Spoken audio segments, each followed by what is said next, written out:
will be accompanied by cold air, so the risk of sleet, snow and hail for Shetland and for the hills of northern Scotland. But the showers in most places ease through the evening. One or two continue for the Northern Isles. Otherwise, it's a dry with clear skies kind of night and with winds dropping away. Well, temperatures will also fall and a frost is expected in many parts. In some sheltered spots, -3 or -4 Celsius for central and southern UK, a touch of frost also for eastern Scotland, northern England. A few fog patches first thing, particularly around southern and southwestern parts of England, East Wales into East Anglia. They'll continue into mid-morning in some spots, but then they'll lift to brighter skies. But cloud is filtering in from the northwest, and that cloud will bring some spots of drizzle over western hills and coasts, and more persistent rain in the far north and northwest. A milder day to come in the north, but a slightly colder day to come further south. And that cloud becomes more extensive into Friday evening. The winds pick up in the far north once again, and the rain turns heavy, especially for the northwest highlands, where as much as 60 to 80 millimetres is expected by the end of Friday. A windy period then for the weekend, especially in the north with the risk of gales and further rain at times drier further south.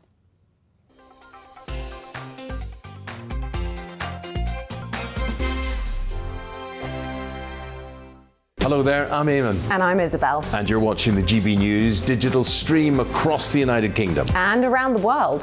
If you're here in the UK, you can also watch us on your TV screen. GB News is Freeview channel 236. On Sky, we're channel 515. 626 on Virgin Media. Just remember, you might need to retune your TV to watch the channel. Yeah, and if you are doing that, find out more about retuning by going to gbnews.uk. Join my show Farage, 7 p.m. till 8 p.m. Monday through Thursday, and there you will get opinion, analysis, debate, and I'll cover stories that nobody else dares to touch. And then for the last 15 minutes, talking pints. We're over a drink. We have a civilised conversation with someone. We very often disagree, but we do it in a grown-up way. Come and join me on Farage.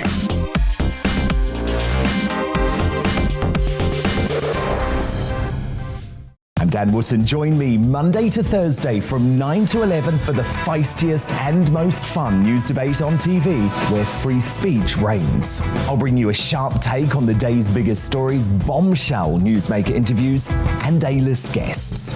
And I guarantee you, no spin, no bias, no censorship, and no reason to go to bed. That's Dan Wootton tonight, Monday to Thursdays from 9 on GB News. Hello there, I'm Eamon Holmes. And I'm Isabel Webster.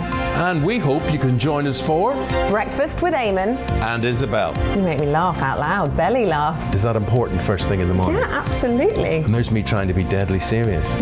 News is a serious business. Yeah, I have to rein you in sometimes. Well, it doesn't stop us laughing at it. It doesn't stop us having an opinion on what's going on. Yeah. And it certainly will not stop us reflecting what you think. Weekdays from 6 to 9:30 on GB News.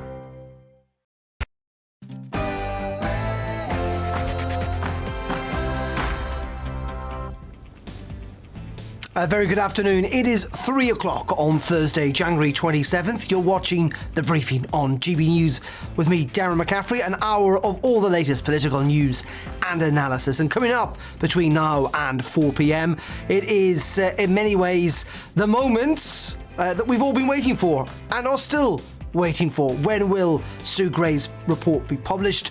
Downing Street, Conservative MPs and you out there waiting with bated breath for the senior civil servants report. But it is crunch time for the Prime Minister too, not least of all.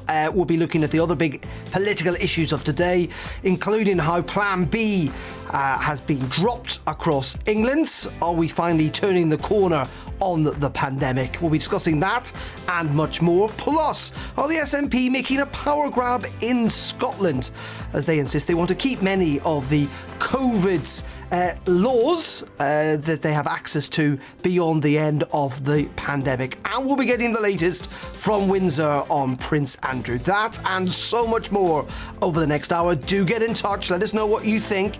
GBViews at gbnews.uk, or you can tweet us at GBNews. But first, at the top of the hour, here's the very latest news with Rosie Wright back in the studio.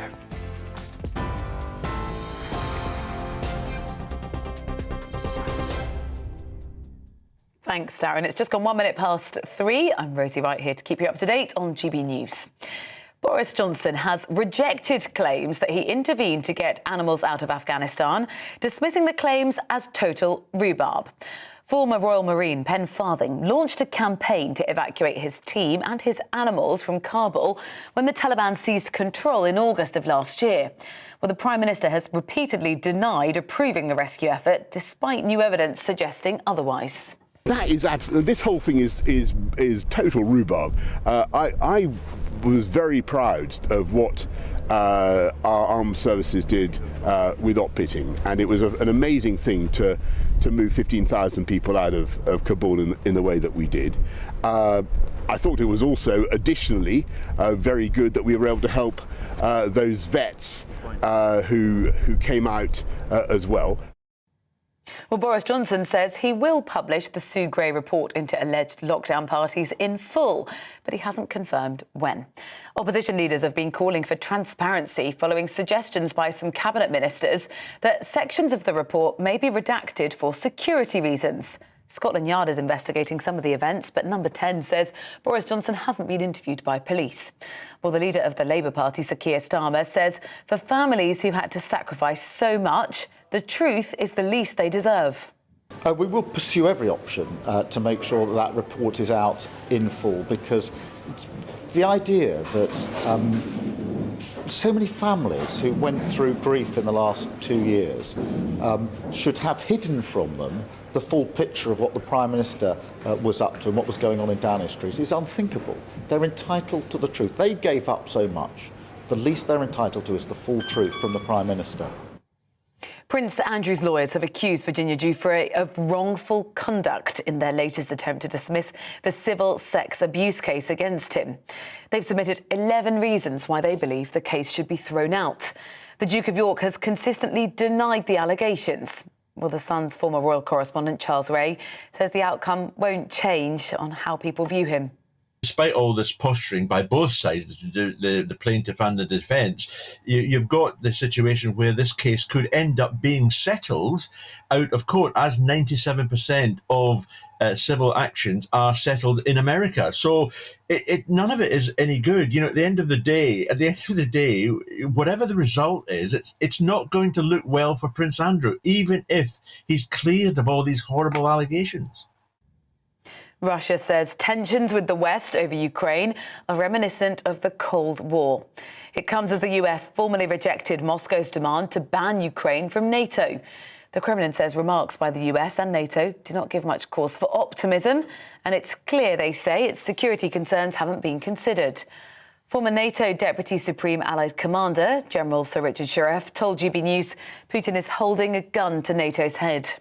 Again and again, history tells us that the way to prevent wars is through deterrence and a removal of any hint of miscalculation by being determined, demonstrating a determination to be ready to defend ourselves. This is absolutely being ready to use force, of course, but it's being ready to use force in order to preserve peace. Peace is precious and we need to be ready to defend it. A ceremony to mark International Holocaust Remembrance Day has been held at the Bundestag in Germany. The German Chancellor, German President and Israel's President laid a wreath at the memorial to the murdered Jews of Europe. The ceremony remembers the millions of people who were killed by the Nazi regime. Chief Executive of the Holocaust Educational Trust, Karen Pollock, told GB News it was a defining period in human history. It may be disturbing for viewers to think about the fact that 6 million individuals, they were taken away from their homes, put in ghettos, some sent into the forests and shot and thrown into a ditch, some deported to concentration camps and death camps, straight to the gas chamber. It is unimaginable. It's very difficult for us to get our heads around. Meanwhile, Prince Charles has described 7 portraits of the nation's last remaining Holocaust survivors as a powerful testament to their lived experience. The Prince of Wales commissioned the paintings to serve as a lasting reminder of the horrors of the Nazi regime. You are up to date here on GB News. We'll bring you more as it happens. Now, let's go back to Westminster for the briefing with Darren.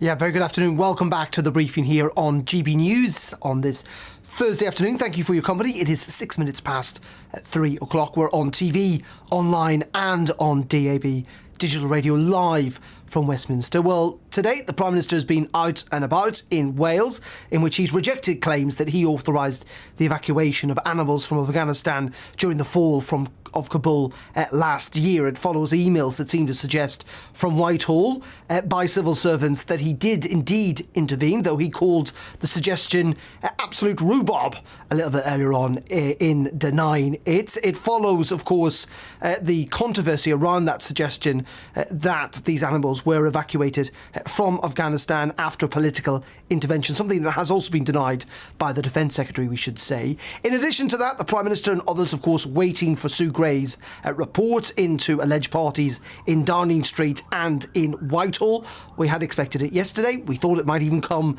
today. It may well now be next week as lawyers go over it with a fine-tooth comb to make sure that it's not intersecting with the Metropolitan Police's separate investigation, and also that it's not going to necessarily flag some HR issues with potential individuals that might be named in that document, although the Prime Minister is insistent it will be released in full. Another busy day of politics. The Prime Minister yet again on the spot. Let's have a listen to what he had to say about these stories and more. Isn't the single biggest thing you could do to help people would be to put off the VAT, the national insurance rate? Well, let me just tell you about that and why it's so important that we raise the funding to cope with the COVID backlogs, the damage that COVID has done, particularly to our NHS. And every penny of this goes to tackling our NHS backlogs and fixing social care. Sure, but you'll be raising money from people who are working. You're taxing working. Every penny will go towards fixing the COVID backlogs and also social care. And the two things are connected. Don't forget, if you go around hospitals, as I have done a lot in the last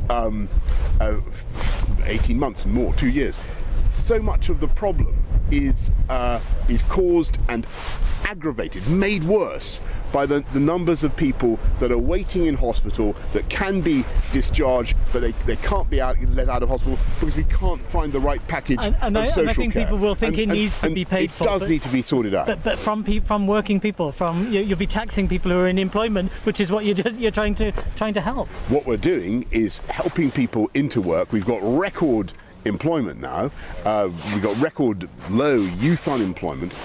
The difficulty is actually this economy is going so well post-COVID that we're short of hundreds of thousands of pairs of hands to do vital jobs. So the point of way to work is to shorten the period when people are off work, shorten the period when people are feeling that sense of low self-esteem maybe because they haven't got a job. Get them into work and help to get the economy moving, and that way help to deal with some of the pressures on the economy. Just to clarify, the national insurance increase will go ahead as planned. It is absolutely vital that we fund. It is absolutely vital, and I hope people understand. We have to fund the COVID backlogs. We have to fix social care. Every penny will go to that end.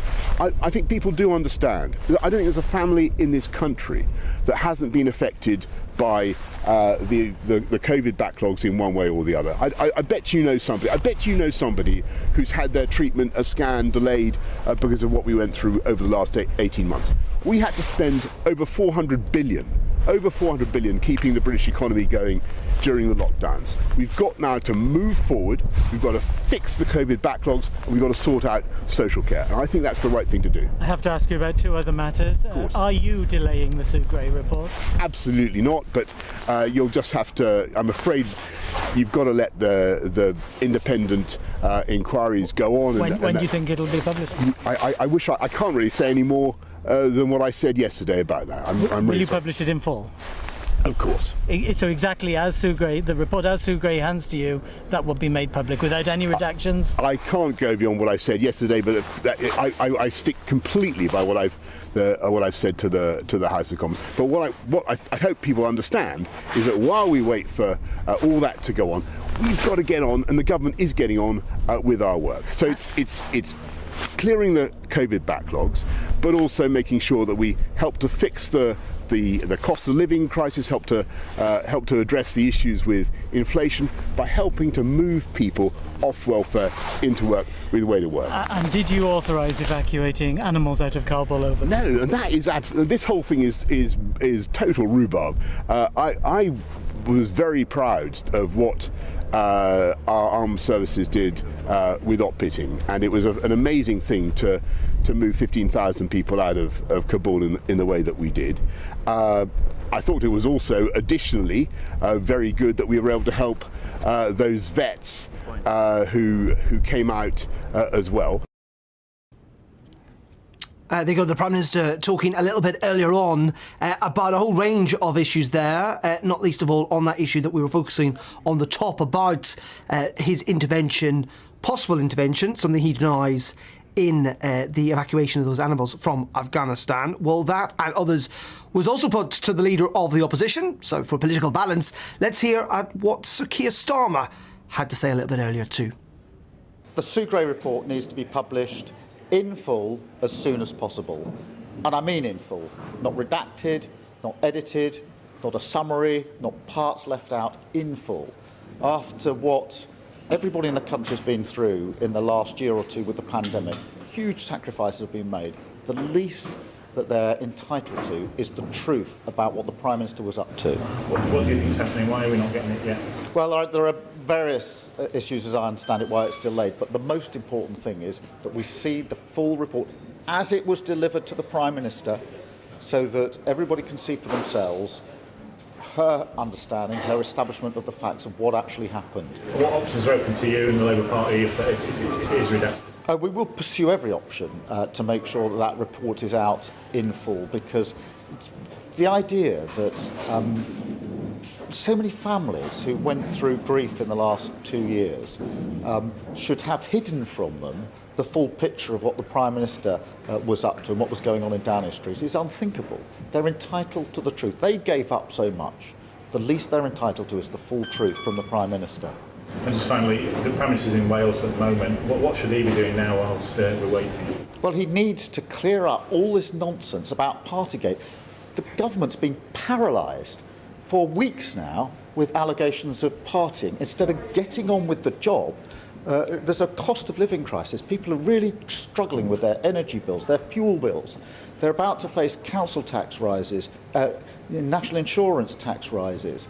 Inflation is nearly 6%. He should be focusing on that, but he's completely distracted by allegations about his own behaviour for which he's responsible. So I want to see him focus on the issues that really matter in this country. There you go, Keir Starmer speaking a little bit earlier. Let's speak now to the Conservative MP, Tom Hunt, who joined us from Parliament. Very good afternoon to you, Tom. First of all, let's start on this issue that's been dominating quite a lot of the news, the evacuation of these animals from Afghanistan. The Prime Minister there saying it's total rhubarb that he did intervene, yet these civil service emails seems to suggest he did. We're in some ways being asked to believe either the Prime Minister or some civil servants. I mean, from what I've seen, there is no sort of categorical, explicit evidence that the Prime Minister personally ordered for these animals to be evacuated. If there is some, I haven't seen it. What we do know is that the government, I think, did a great job evacuating around 15,000 people from Afghanistan. I think that's to their credit. OK, well, let's move on to Plan B, because it is quite a significant day in England, with restrictions being lifted around particularly mask wearing and vaccine passports and the such. In saying that, there is concern, isn't there, that infection rates are now still higher than they were when these restrictions were put in place, many suggesting it's too soon for people to let down their guard. I don't agree with those people. I think the Prime Minister was right not to introduce further restrictions around Christmas time and New Year. I think he's been vindicated in the approach that he's taken, which has been a different approach than virtually every other country in the world. The key issue here is not the number of infections, not the number of cases. That is not the key thing. The key thing is pressure on hospitals, but particularly mortality rate. That is a key thing, and I think it's at manageable levels, and we should get on with our lives, live our lives to the full. Do you think we should go even further then? Because Denmark is an unseen. I think it's going to be the first country in the world. And it had a similar wave of Omicron at around the same time as we had here in the UK. It's going to launch or lift all legal restrictions in the next week or so. Do you think the Prime Minister should be following Denmark's lead on that? Well, it'd be interesting to see what happens in Denmark. I mean, I kind of like the idea of their approach and what they're doing, but I think yes. I mean, I very much like to think that we could take a similar approach very, very soon. As I just said, we've got an effective vaccine. We've gone through almost 2 years of hell with this pandemic. I want us to get our lives back to a full, and I also want communities, businesses, individuals to plan their lives with certainty, knowing that they're going to be able to do what they should be allowed and able to do. And there's going to be more variants in future, and we can't keep on having the drama we've had over the last couple of months of Omicron keep on happening. We just can't. We can't do it, in my opinion. Let's move on, when we can, to the Sue Gray report. Obviously, we're all waiting for it. The Prime Minister again today suggesting it will be published in full. But how much a distraction is this? Not just for maybe you and I, but indeed for the Prime Minister himself. In essence, that the government, I'm sure large parts of the government are focused on this. That it is dragging the government away from kind of essentials. Essentially doing what it's there to do, which is deliver on policies.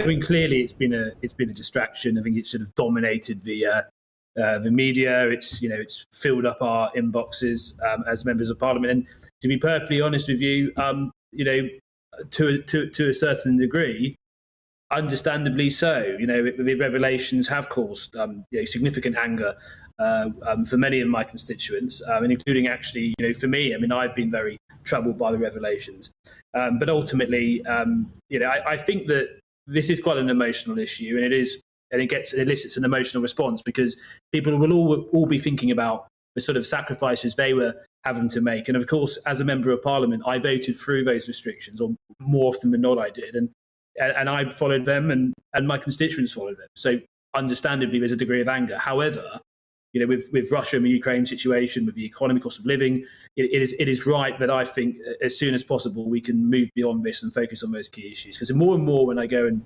knock on doors, there has been a certain degree of anger about the revelations, and but I think people really want the government to get on with people's key priorities. I understand it's in the Labour Party's interest to carry on this whole debate about parties, but I don't think it's in the country's interest. I think it's in the country's interest for the government to be totally focused on their priorities, which are cost of living, moving on totally from Omicron and the pandemic, and also things like immigration, which I know I feel quite strongly about.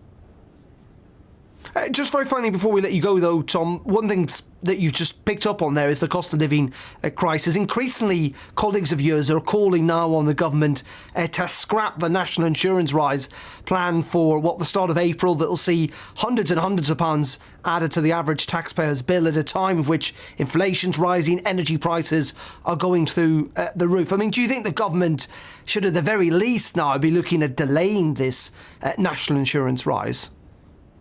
Well, I know the Prime Minister and the Chancellor are having discussions. They've had discussions with me. They're having discussions with other colleagues about what further steps the government may be able to take to relieve some of the pressure on household finances. Taking VAT off energy bills, delaying the NI rise, looking at some of the green levies that people are having to pay on energy bills as well. Those are some of the things I know the government are exploring, and I'm sure that in the not too distant future we'll get some clarity from the government on what further steps they may be able to take. Because it is something that I'm very concerned about, particularly with inflation at the level it's at. And I do receive letters, and more, the letters and the emails I'm receiving are from constituents concerned about cost of living. Increasingly, that is the case, and I think there is a case for potentially looking at delaying the NI rise. I think there's exceptional circumstances at work this year with cost of living, and I think it's something that should be seriously looked at by the government. OK, Tom Hunt, as always, appreciate your time. That's Tom Hunt there, Conservative MP for Ipswich, joining us from Parliament. OK, we're going to pause there on the briefing on GB News. It is 21 minutes past 3 o'clock. Coming up in just a couple of minutes, we're going to be live in Windsor with the very latest on Prince Andrew. What's he going to do next? Trial by jury? Really? Also, we'll be in Scotland looking at a power grab from the SNP. And we'll be getting your views. Do get in touch. Do you care more about Partygate or indeed the cost of living crisis? Let me know what you think. GBViews at GBnews.uk. And we'll see you in just a couple of minutes.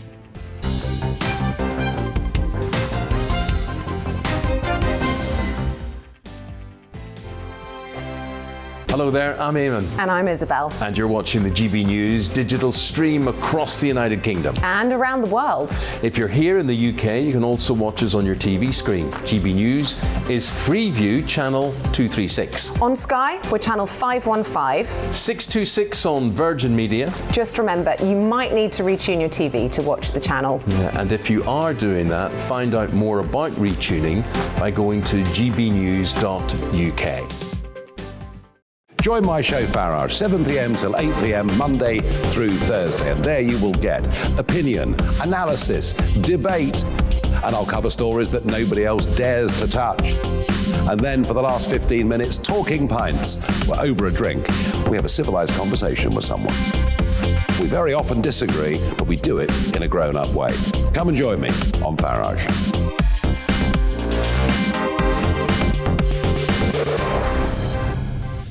I'm Dan Wootton. Join me Monday to Thursday from 9 to 11 for the feistiest and most fun news debate on TV, where free speech reigns. I'll bring you a sharp take on the day's biggest stories, bombshell newsmaker interviews, and A-list guests.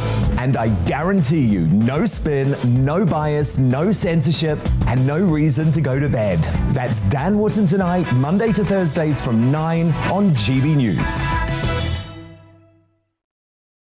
Hello there, I'm Eamon Holmes. And I'm Isabel Webster. And we hope you can join us for Breakfast with Eamon. And Isabel. You make me laugh out loud, belly laugh. Is that important first thing in the morning? Yeah, absolutely. And there's me trying to be deadly serious.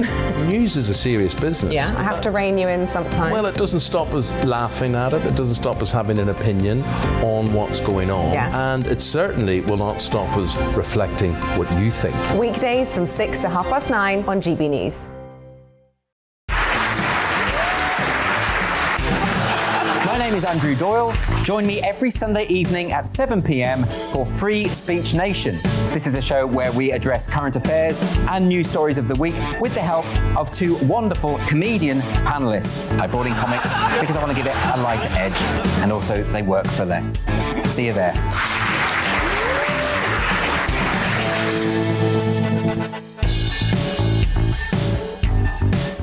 Join me, Mark White, here on GB News. For more than 2 decades, I've been at the sharp end of reporting crime and security at home and abroad.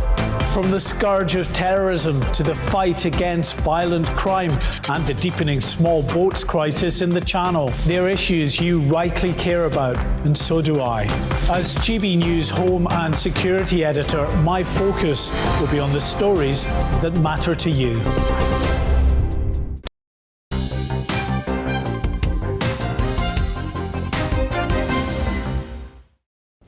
Very welcome back to the briefing here on GB News with me, Darren McCaffrey. 25 minutes past 3. Thank you for your company on this Thursday afternoon. Lots of you getting in touch. Jerry says the desperation of the left to dethrone the Tories and re-enter the global elite policies in the EU is getting very desperate. Chris says, my problem is that I would rather have the Tory set of aspirational policies, some of which may not happen, than Labour's no policy approach.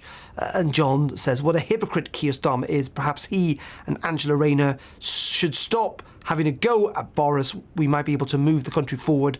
Or, as I suspect, it's all about revenge for Brexit. Get in touch, gbviews at gbnews.uk.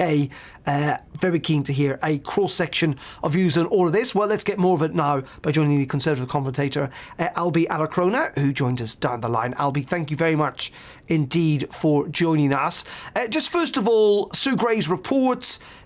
We've been waiting on this report, it seems forever. It's still not here. Do we know why not? No, to be quite honest with you, Darren, I don't think anyone really knows why not. I've got a serious case of either déjà vu or déjà su, because absolutely nothing has changed since yesterday. And I just wonder how much longer we can keep going in this holding position of waiting for the Sue Gray report before people start to get bored of things. So I would expect the report to come out early next week, and I really hope it's not delayed much longer than that. Do you get a sense now that people are starting to tire of all of this and do want to draw a line under it? I'm certainly getting the sense that I'm starting to tire of hearing the name Sue Gray and report every time that people talk about Partygate. And I do think the nation does just want to draw a line under this and understand what is going to happen next. Because this sense of uncertainty around events is not helpful for anyone, especially when we have really major issues going on both domestically with the cost of living crisis and internationally with Russian aggression in Ukraine and Chinese aggression in Taiwan. It's time that we get the Sue Gray report out and move on and get on with governing the country. Fascinating, isn't it? We talk about governing the country, and of course the government can do more than one thing at any one time, but Parliament finished yesterday, as is now becoming the case, it seems, most Wednesdays at 5:30 in the evening. Parliament normally sits, doesn't it, late into the night at times, and many say it's because MPs literally have nothing to do. No legislation to scrutinise, no legislation to pass. But this is what I mean. It's like government is completely paralysed by this one issue. And don't get me wrong, I completely understand why many members of the public are so angry about what's been going on in Downing Street throughout the pandemic. Everyone has that story of something that they would wish they were able to do, a funeral they wish they could have gone to, a wedding they wish they could have gone to. And that's why it's really captured the minds, I think, of the British public. It's because everyone has a story of what they wish they could be doing, whilst it seems like Downing Street and Whitehall were partying. So I'd like to see the report published in full, a good reaction from the Prime Minister, then the Conservative MPs can decide what they're going to do next, and whether or not that leads to a vote of no confidence if 54 letters go into the 1922 committee, we'll just have to see. And just very finally, you talked about other issues there, the cost of living crisis. Very interesting, isn't it, that we're now seeing a growing number of MPs, and I was speaking to Tom Hunt about this just before the break, who now want to see that national insurance rise in April either scrapped or delayed altogether. There's quite a lot of momentum building behind that, isn't there? There is a lot of momentum building behind that, but I do think it's likely Boris on that national insurance rate increase, even though that might be not what I would like, just purely because of the fact that they do need to pay to fund social care and indeed fund the NHS backlog. And there's no other viable way that the Chancellor says that we can raise this money. So I would be surprised if that gets delayed or scrapped, but let's see. Indeed, fascinating times, fascinating politics. Albie Abercrombie, thank you very much indeed for joining us, Conservative commentator there, talking about the ends of another extraordinary week. Right, we're going to pause there on the briefing. Coming up in the next 30 minutes, we'll be live in Windsor in Scotland and also looking at Holocaust Memorial Day. But before all that, at 3:30, here's Rosie again with the news.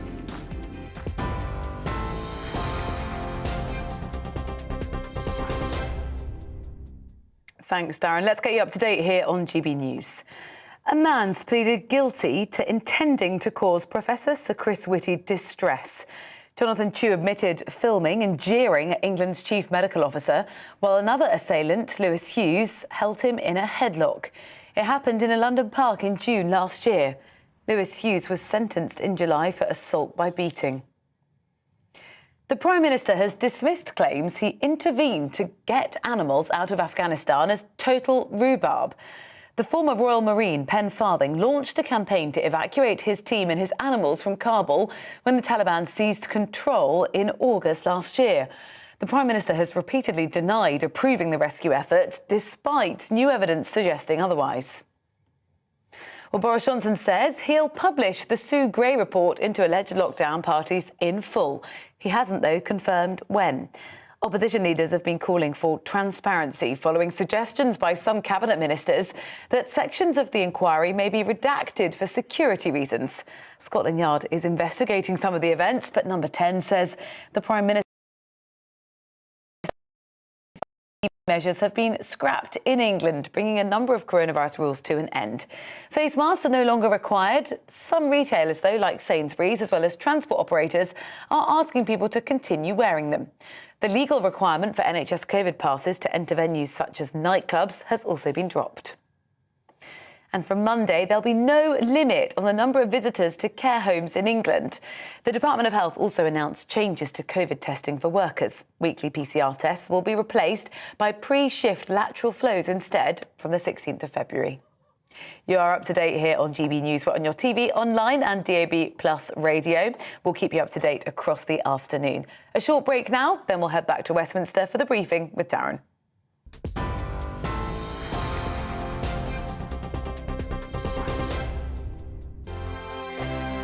Hello there, I'm Eamon. And I'm Isabel. And you're watching the GB News digital stream across the United Kingdom. And around the world. If you're here in the UK, you can also watch us on your TV screen. GB News is Freeview Channel 236. On Sky, we're Channel 515. 626 on Virgin Media. Just remember, you might need to retune your TV to watch the channel. Yeah, and if you are doing that, find out more about retuning by going to gbnews.uk. Join my show Farage, 7 p.m. till 8 p.m. Monday through Thursday. And there you will get opinion, analysis, debate, and I'll cover stories that nobody else dares to touch. And then for the last 15 minutes, talking pints. We're over a drink. We have a civilized conversation with someone. We very often disagree, but we do it in a grown-up way. Come and join me on Farage.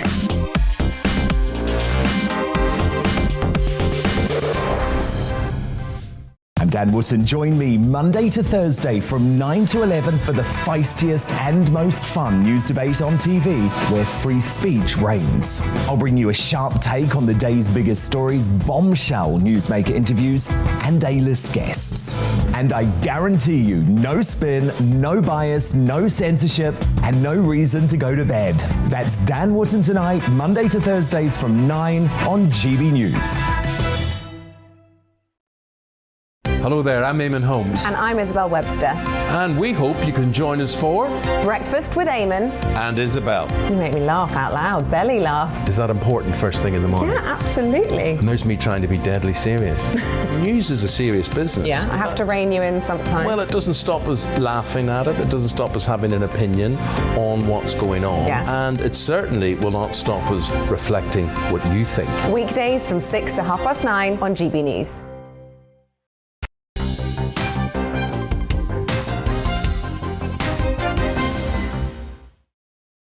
A very good afternoon. Welcome back to the briefing live here from Westminster. It is coming up to 25 minutes to 4 o'clock. Now, let's get some royal news because Prince Andrew is asking for a jury by trial in the United States to try and defend the allegations against him in responding to Virginia Giuffre's sexual assault lawsuit. The documents filed in New York last night show that he demanded a trial by jury on all causes of action asserted by the complainants. Mrs. Giuffre, of course, is accusing the Duke of York of forcing her to have sex more than 2 decades ago in London, at the London home of Ghislaine Maxwell, who's just been convicted. Well, let's get more on all of this. Let's go live now to Windsor and join our Home Affairs and Security Editor, Mark White. Good afternoon to you, Mark. Just bring us up to date with what Prince Andrew's had to say in all of this, or at least his lawyers in those court documents. Well, there's no doubt this is a real statement of intent, I think, by Prince Andrew's legal team. I know that there were some raised eyebrows with this demand, as it was put, for a jury trial. Well, I mean, he's going to get that anyway. That's outside his control. Miss Giuffre, in bringing this civil case before the courts, is entitled to a jury trial, and that's exactly what she will get, regardless of what Prince Andrew and his legal team want. It's due to go to trial, incidentally, Darren, in September of this year, but I think as we've seen with events of this nature, and I don't mean events exactly like this, but civil legal cases, big civil legal cases in the US, they tend to get knocked on because there is an awful lot of documentation and evidence that comes to light during the sort of pre-trial process, and we are very much entering that pre-trial process now with, of course, these legal documents that were put before the courts in New York yesterday, in which, as I say, as part of this statement of intent, the legal team for Prince Andrew say they absolutely intend to contest the allegations made by Virginia Giuffre. Now, she claims that she was forced to have sex with Prince Andrew some 2 decades ago when she was still a teenager, that she was forced to have sexual encounters with the prince in Jeffrey Epstein's mansion in New York, on a private island owned by the financier, and in the home of Ghislaine Maxwell as well. As I say, something that Prince Andrew has strenuously denied throughout these years when these allegations have been made to him. He has also, in the legal documents, denied through his lawyers that he was a close friend of Ghislaine Maxwell. They're also pointing out that this young woman, Virginia Giuffre, now lives in Australia, so is her claim through the courts in the US legal anyway? That's one of the points that they will argue. They will also fall back on this position they had before a judge gave permission for this to go to trial. The issue of this agreement that she signed with Jeffrey Epstein in 1993, in which she, as part of that agreement, agreed not to pursue other people connected to Jeffrey Epstein with regard to the allegations that we're also facing Jeffrey Epstein. So it's a big tangled case, lots of evidence that will be explored in the months ahead, and exactly what the royal family don't want to see in what is, of course, going to be the Jubilee year for Her Majesty the Queen. They don't want the kind of press attention that this trial is going to garner. And it may be, as we approach the trial, that we see, despite what we're hearing from both parties about their determination to take this to court, it may be that actually at the end of the day it's settled out of court, as 97% of all civil legal cases in the US are. OK, Mark White, appreciate that. That's our Home Affairs and Security Editor, Mark White, there, joining us from Windsor with the latest on Prince Andrew. Well, let's now turn to Scotland, because the SNP there have been accused of a power grab over a plan to make some of the pandemic powers that were devolved from Westminster to Holyrood permanent, so that they would remain in situ in Scotland at the disposal of the Scottish Government for whenever they wanted to use them. That has not been welcomed, must be said, by everyone north of the border. Meanwhile, First Minister's questions took place today, dominated by COVID and Scotland's response to it. Let's go to our reporter, Davy Donaldson, who is there for us. Good afternoon to you, Davy. How was FMQs today?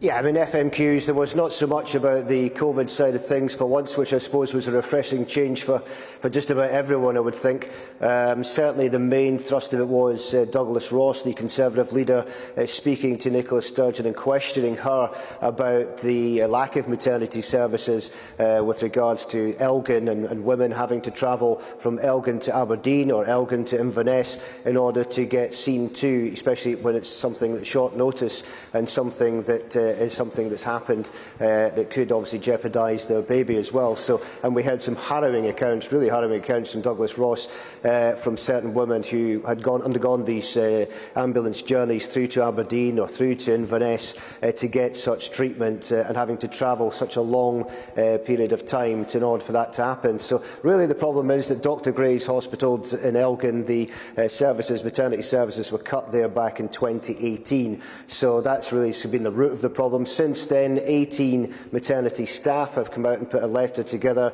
to Humza Yousaf, the Scottish Health Minister, saying that really, something needs to be done, the service needs to be improved, and certainly we heard from Douglas Ross that Inverness, the Regmore Hospital of Inverness, isn't managing to deal with that, according to him. Nicola Sturgeon agreed. She said that something obviously needs to be looked at, but there needs to be a balance between obviously getting the right kind of care and making sure that these women are not travelling so far to get the treatment that they need. And David, just tell us a bit more about this alleged power grab that is on some of the front pages of the Scottish papers today. Yeah, I mean, this is obviously something that not many people are going to be happy about at all. Putting legislation in place where you can put people back in lockdown, it basically gives you a number of rights to basically cut the hospital in terms of put restrictions on hospitality and basically put restrictions in place as they see fit. So, yeah, you can imagine that's not been very well met by people here north of the border. It's certainly really you think if there's going to be another outbreak, we've had Omicron, we've had Delta. If there's another outbreak, that ensures that the powers are there to be able to do what we've had to endure so far. So it would be, back to table service, or perhaps the shutting of bars, perhaps lockdown, perhaps circuit breakers. So, yeah, you can imagine it's not been well received by people here, especially when you look across the border to England and see that these things are not in place, and there certainly seems to be a bit more of a lighter approach in terms of COVID and restrictions. So a lot of people very, very unhappy about that. But, yeah, I think that's one to keep an eye on. Hopefully we're moving out of it and not moving back into it. Indeed. David Donaldson, live for us in Hollywood. Thank you very much indeed. GB Views at gbnews.uk. Lots to get in touch. Marilyn says, this is Boris Johnson. He should be called the Artful Dodger. He's a blatant liar, even when emails say in black and white he approved the animal evacuation. End this saga now. And Alison says Sue Gray works for the civil service, and it would appear that a majority of people attending the gatherings that she's now reporting are civil servants. Top of this police investigation now looks likely. However, the media seem to be suggesting that Boris is delaying the report. And Tony says, what happens if the Gray report finds him guilty but the police find him innocent, or vice versa? GB Views at gbnews.uk. Very keen to hear your views on that. Well, let's stay in Scotland now and let's speak to Craig Hoy. He's an MSP for South Scotland and with the Conservative Party. Craig, thank you for joining us. Just Good first afternoon. of all, let's focus in on the SNP saying that they want to potentially retain some of these powers around coronavirus. That kind of makes sense in the sense that the pandemic's not over. So Nicola Sturgeon feels that she needs to still be able to react whenever it might be necessary.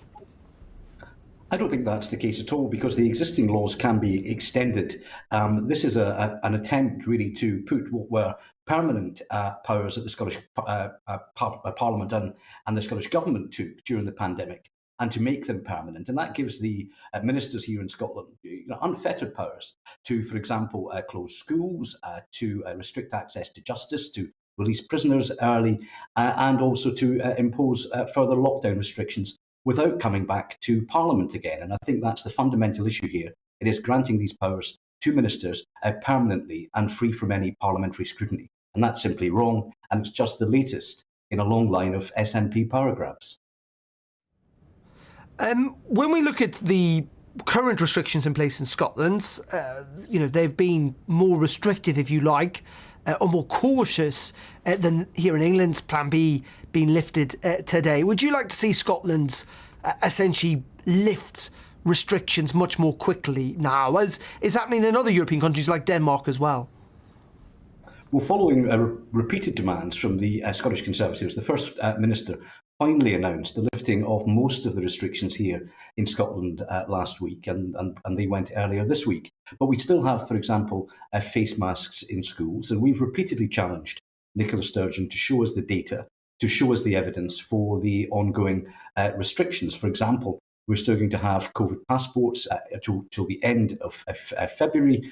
Previously, the Deputy First Minister, John Swinney, had said that they would fall at the end of February, but the government is now hinting that they may continue. So I think the issue we have here now is that Nicola Sturgeon has to make clear that we're moving away from restrictions into recovery. And that's, again, if you look at her comments at the weekend, no sooner was she lifting restrictions than rather than talking about recovery, she was talking about another independence referendum.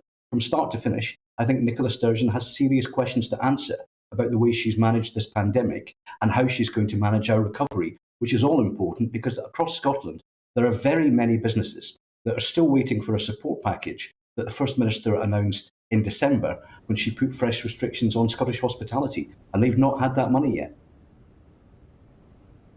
But Craig, you talk about Nicola Sturgeon facing difficult questions. Clearly someone who also is facing difficult questions at the moment is your leader, Boris Johnson. Do you and your colleagues there still want him to resign? Douglas Ross was quite clear before Christmas. He's been very clear. In fact, I don't think he could have been clearer in the last week or so.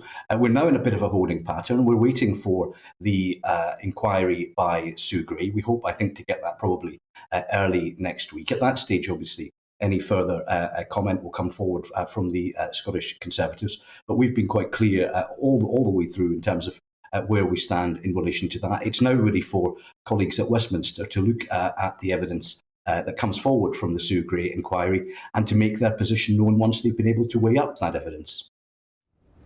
But isn't the point here, Craig, what if Sue Gray's investigation doesn't lay any blame at the Prime Minister's door? What if the police exonerate or don't find any rule breaking in Number 10? You look a bit silly up there, don't you, calling for Boris Johnson to resign without any actual evidence that he's done anything wrong? I think that the Prime Minister went to Parliament at Prime Minister's Questions a couple of weeks ago and made an apology. It was quite clear, I think, if you look at the initial conditions that Douglas Ross laid down for his support of the Prime Minister, if you go back into the detail, was there a party, yes or no, and had the Prime Minister given a full account to Parliament of that? We don't want to look back at that, who said what and when. Douglas Ross has brought himself to that position. The Scottish Conservative Party is very much here at Holyrood behind that position, and as I say, we're now just in a holding pattern, waiting for that inquiry early next week. OK, and just very finally, Craig, this is a nationwide, UK-wide thing, the National Insurance rise planned at the start of April. This is a time, of course, when inflation is sky high, energy prices sky high, a cost of living crisis. Is it a good time to be increasing taxes? Do you think it should be delayed? I don't think there's any good time to increase taxes. It's quite clear at this point in time there is a cost of living squeeze. But there is also, for example, here in Scotland, a huge challenge in our social care sector. We had a report today out saying that our care home sector in Scotland is in crisis and getting worse. And it's quite clear that funding is essential as a key part of funding our NHS recovery and social care moving forward. So it is a careful balancing act. But I think at this point in time... It is, but the government's just found out in Westminster that...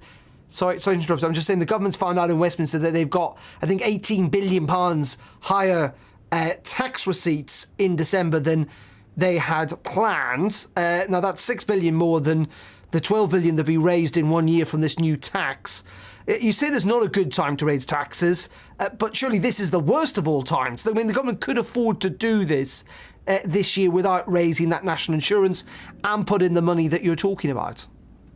There's quite a complex funding formula. I'm not sure how much of those tax receipts, for example, Scotland would get. The Scottish Government has already budgeted on that additional tax increase coming through to be ring-fenced for the Scottish NHS and Scottish social care. So I repeat again, it's not a great time to be raising tax, but it is a time at this point in time. It is essential that we leverage more money into those frontline public services, and particularly our NHS and specifically the social care sector here in Scotland. OK, Craig, appreciate your time. Craig Hoy there, the Scottish MSP, joining us from Holyrood. Let's move on now to our final story, because it is, of course, Holocaust Memorial Day, the 27th of January, the day now every year that we look back, commemorate and remember and reflect upon, particularly the liberation of those concentration camps, Nazi death camps, essentially, back in 1945, remembering the millions of victims of those Nazi horrors, but also the genocides that followed in Cambodia, Rwanda, Bosnia and Darfur. Let's kind of reflect on the continued impact on all of this of the Holocaust and how we should remember it. Let's join Dr. Rachel Century. She's the head of research at the Holocaust Memorial Day Trust. Rachel, thank you very much indeed for joining us. Just a few things to pick up on. Just remind us of how important, how vital this day is for us to, as I say, to look back and to remember, not to forget what happened all those years ago. Thank you so much, Darren. Great question. It's so important that we all come together to remember what happened, not only in the Holocaust, but also, as you say, in the genocides that have followed in Cambodia, Rwanda, Bosnia and Darfur, because we can see that genocide has happened again since the Holocaust, even though we always talk about never again. And at the Holocaust Memorial Day Trust, we feel very strongly that Holocaust Memorial Day is an opportunity for everybody to come together, to remember what happened, to honour the victims, learn about and learn from genocide to make a safer, better future. And indeed, and you touched upon it there, that, you know, one of the things we have to remember is that we've seen genocide happen time and time again since the Second World War. But if we look at the Second World War, you know, it wasn't just Jewish people who sadly lost their lives. There were Roma people, those who were disabled, homosexuals and so on. But the vast majority were Jewish people. And this is at a time in which we've seen anti-Semitism on the rise, not just here in the UK, but in many parts of Europe too. Absolutely. So firstly, as you say, the Holocaust saw 6 million Jewish people, men, women and children, murdered by the Nazis and their collaborators. But the Nazis also persecuted anybody that didn't fit their ideal, a rather long list of people of different groups, some of whom you mentioned. And the other genocides that we commemorate on Holocaust Memorial Day also saw people targeted for being different. And today in the world, racism is on the increase, anti-Semitism still exists, hate crime still exists. People all over the world are still being persecuted because of who they are, their identity. And that's why Holocaust Memorial Day is so important. And that's why today is a day for everybody to take some action. And Rachel, just finally, Prince Charles has commissioned some portraits of the last remaining Holocaust survivors here in Britain. There's not many of them now left. Just talk us through what the Prince of Wales has been doing. So the Prince of Wales has been doing an incredible project to capture the portraits of, I think it's 7 Holocaust survivors, and that's now an exhibition that I think will be open to the public. And it's one of many projects that's working hard. Holocaust survivors, as you say, are increasingly becoming less able to tell their story. And that's why today is important, and that's why the Holocaust Memorial Day Trust works hard to share their stories. This evening at 7 p.m, the UK ceremony for Holocaust Memorial Day will be screened live from our website, hmd.org.uk, where everybody who is listening now will have the opportunity to join us and hear directly from survivors. And not only to hear their story, to hear about what we can all do to make the world a safer, better place. OK, Rachel, really appreciate your time and your thoughts here on GB News. That's Dr. Rachel Century joining us to talk about the Holocaust Memorial Day. OK, let's end the programme with your views. As always, people getting in touch. Thomas says, what happens if Boris is found innocent by Sue Gray? Where do we go from there? Duncan says the SNP would love to control the people forever. They're dictators. Let's vote them out next time. Richard says Sturgeon is doing the same as all the other leaders internationally. None of them will release the data they say that drives the direction of policy. It's widely thought that is because there is no credible data to support their agenda. Of course, they would disagree. And Avas says that no, Boris, the public do not understand why our taxes have to go up to pay for COVID. GB Views at gbnews.uk. Always do get in touch. OK, that is it from me for today. Arlene Foster is here for the briefing, as always, on Friday from 3. I'll be back on Monday with a jacket. I promise you that. Up next, it's Colin Brazier from 4 to 6. Don't miss that. But before all that, let's have a look at what the weather holds as we head into the weekend and go to the Met Office. Have a nice weekend. Hello again. Skies are finally clearing across much of the UK. More sunshine around this afternoon compared to recent days. There are some showers in the north. They'll ease overnight, and there will be a few frost and fog patches during the hours of darkness. This cold front, though, has helped to clear the sky, and as a result, plenty of sunshine now following across a large part of the UK. Blustery showers across northern and western Scotland, 1 or 2 elsewhere, largely easing overnight, a few carrying on for the Northern Isles, but otherwise it's a clear night, and as winds drop away as well, temperatures will plummet. I think a widespread frost, especially for southern and eastern parts of the country, away from thickening cloud to the northwest, and a few fog patches around first thing, particularly towards the south and southwest, East Anglia, parts of the Midlands and East Wales. Where we get fog, well, it will last until around mid-morning, but it should clear to brighter skies, and for a time, plenty of sunshine once more for England and Wales, but you can see the cloud tending to thicken to the north and the west as the afternoon progresses, and there'll be outbreaks of rain in the far north and across the West Highlands.